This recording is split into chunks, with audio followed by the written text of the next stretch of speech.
I graduated from the University of Rhode Island in the spring of 2020 with a degree in pharmaceutical and biomedical sciences, right in the midst of the plandemic or scamdemic as it came to be called. After not being able to secure employment after graduation, I decided to continue my education and was accepted into the Rutgers Master's Program of Biomedical Sciences. During that first semester, I started quickly waking up to the fact that the whole COVID narrative was absolute nonsense. I had just spent the last several years studying pharmaceuticals, and I was now waking up to the fact that the whole of the allopathic medical industry was top to bottom entirely corrupt. As a master's student, I even wrote a paper to my drug development professor, Dr. Welsh, titled COVID-19 Uncovered, outlining the dangers of the mRNA vaccines as well as detailing the lockstep agenda behind the whole thing. I listed a litany of issues with the whole COVID byline. For instance, number 1, that PCR, or the supposed testing that was used en masse to confirm if someone was sick with COVID, was nonsense and not even a test.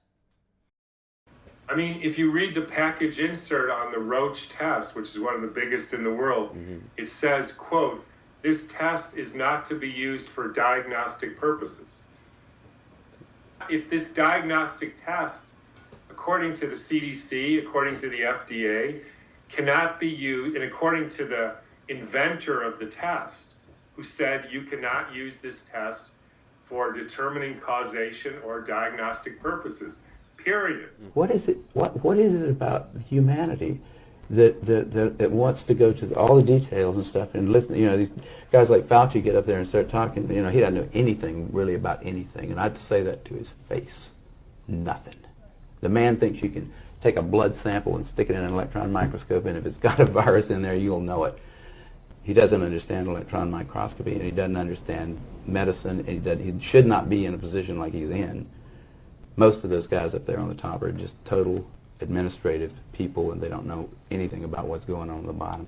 You know, those guys have got an agenda, which is not what we would like them to have, being that we pay for them to take care of our health in some way. They've got a personal kind of agenda. They make up their own rules as they go. They change them when they want to, and they smugly, like Tony Fauci, does not mind going on television in front of the people that pay his salary and lie directly into the camera. I also highlighted Minnesota Senator Dr. Scott Jensen's testimony that he was encouraged by the Department of Health to label deaths not proven to be COVID-related as COVID deaths.